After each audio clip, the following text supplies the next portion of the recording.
What's up, everybody? Welcome back to the channel. Thanks again for joining me. Always a pleasure to see you. Today I have a question for you, and I just need you to think about this for a second. Do you consider yourself a trader, or do you consider yourself an investor? Because that's the thought process I want you to have, right? I want you to think, what do I want out of the stock market? And the whole point of this video is going to pretty much be to go over what stocks I personally am investing in during these dips that we're experiencing, because that's really what they are, is just constant dip after dip. And just give you kind of my perspective on what I'm doing and how I plan on being successful in the stock market. And I'm going to give you 4 different stocks that I personally am investing in as we speak, and also why I'm investing in them. So with that being said, guys, go ahead and hit the like button for the YouTube algorithm, and if you haven't done so, hit the subscribe button as well. One other thing I want to remind you guys of, I'm not a financial advisor, so these are just my opinions and my own investing strategies that I use. This is in no way financial advice, and I always encourage you to do your own research. Let's get into it. So, guys, 4 stocks that I am currently investing in and filling my positions out during all this hecticness and craziness. And each of them has their own specific reason why I'm filling the position out. And yeah, let's go ahead and get into it. So, stock number 1, Apple, right? So, Apple is, pretty self-explanatory, right? It's pretty much one of the most, if not the most successful companies around. Currently overvalued, right? But what is it nowadays? There is a bearish pattern detected, but really, if you look at most stocks, they say bear across the board. Now, one thing I think is pretty funny is the short-term and mid-term performance, and the long-term even. Apple has proven time and time again that they're constantly on the rise. So here's the thing. Apple, I don't believe, is a growth stock anymore. However, I do believe that it is a good cash stock. So basically a place where you can put your cash in the market to have on hand if you do want to pull cash out and reinvest it, right? Without having to have, cash on hand or buying power. If you need emergency buying power, Apple could be that, right? And you need a place where you can withdraw cash, right? And that's kind of what Apple is for me. I personally have so many shares in Apple that, withdrawing a few here and there to make plays isn't going to hurt me. However, I do want to talk about this. Apple is constantly making money. They're a cash cow. So I'm never worried about them missing earnings or missing, not making money. They've already passed that, right? They're already beyond that. They're considered a buy, right? Which is smart. I'm surprised people were actually wanting them to sell back in December, January, and February, to be honest with you. But yeah, Apple's it's not going to go through the roof. We're not going to have 100% gains in 4 months or anything crazy and wild. They're going to be a steady climber. They're going to climb up. Let's take a look at their last month performance during all this. So they haven't really, they've dipped, but they haven't really dipped a whole huge amount. Like some stocks have went down by half, right? In comparison to Apple, that's nothing. So Apple's a good safe place to put your money right now. We know the stock's going to make money. I don't think anybody's too scared about Apple going out of business or anything. So it's a good place to park your money during all the hecticness. And that would be the first thing that I wanted to go over, right? So Apple's, like I said, it's my cash cow. Next stock, guys, is going to be my growth stock. Tesla. All right. So, wow, $5.97. Great deal. If you haven't gotten to Tesla already, this is the time to do it, because 500, probably not going to see it anytime soon again. So let's take a look. So obviously overvalued. I think the PE, where's the PE ratio on this thing? Oh, we dipped below 1,000 PE ratio. That's cool, I guess. So price to earnings is below 1,000 now. Wow. Okay. Anyways, bearish pattern detected, whatever. Bearish pattern detected doesn't mean anything to me when it comes to Tesla, because my expectations for Tesla are that I probably won't be touching any stock within Tesla for the next 10 to 20 years, because I don't plan on doing any short-term trades with Tesla. And if you're doing day trading with Tesla, all the power to you, but really you should just buy and hold the thing. Which is why long-term is through the roof, right? Midterm, short term, they're down, obviously, because, there's this correction going on. I imagine this will start climbing back up here soon. But price targets on this for many analysts are over $1,000, some up to as high as $1,500. And that's just within the year or the next year alone. We're not even talking about 2030, which is my price. Like, that's where I'm looking, right? 2030 is like where my eyes are set for Tesla. And I'm holding until that happens. So let's take a look. All right. Had a little bit of a rough January and February, but still, we have a 2.9 rating, so we're at a hold. Not bad.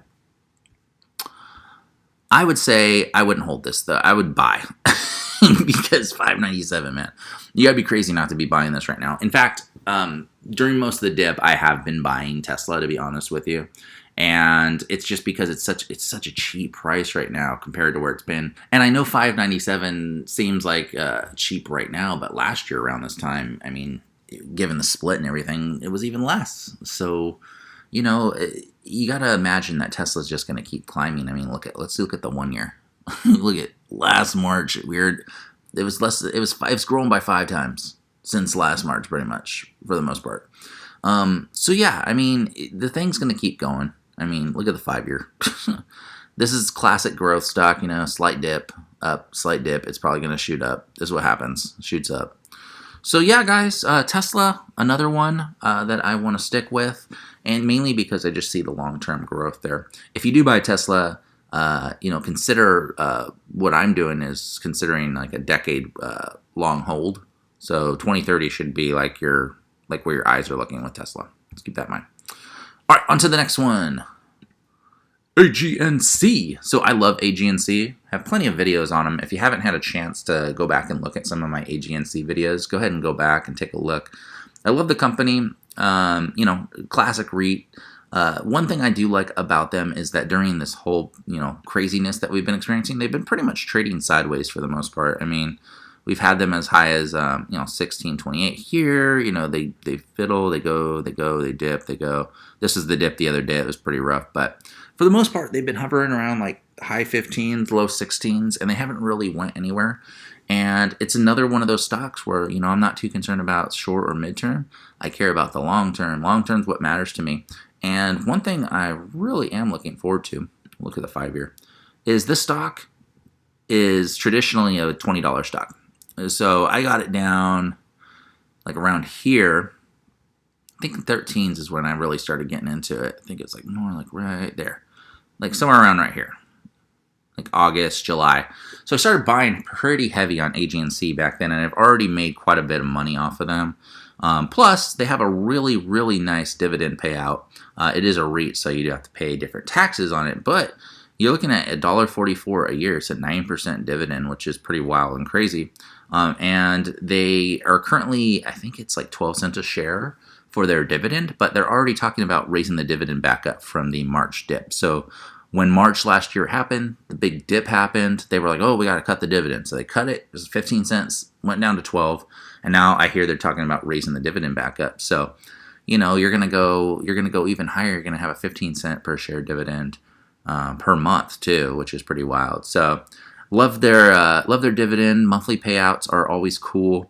And look at the 1 year target estimate, almost $17. It'll probably blow past this, to be honest, because it's been on a steady climb. And last year we were at $20 damn near most of the time.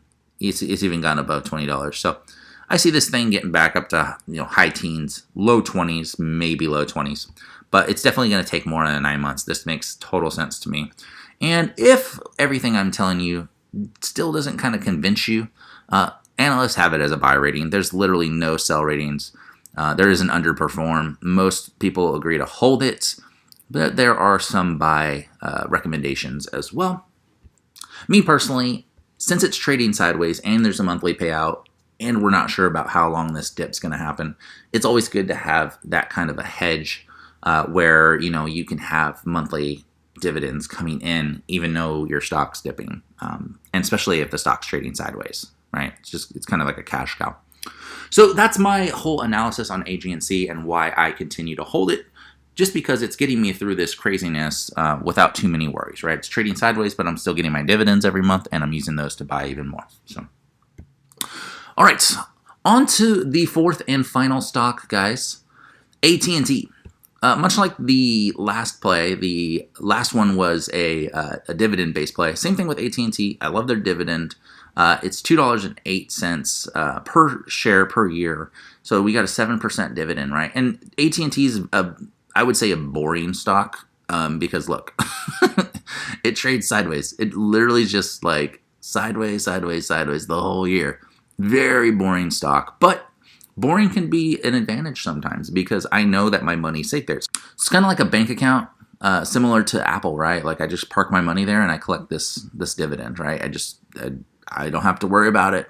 It hasn't dipped. I mean, literally, since July, it's literally been the same. Like we're not going anywhere. We're not going down. We're not going up. I did buy some of the dips here though. It got down to like 26 in October. I was buying the heck out of it back then. But I mean, look at the performance outlook, right? We got a bullish pattern. It's short, mid, and long term are all good because people like the dividends. It's classic dividend stock. They do have a hold rating on it. But like I said, if you're looking for a place to keep your money safe and still collect on it, AT&T is a good place to do that, simply because you're not going to have to worry about, this huge dip like with Tesla.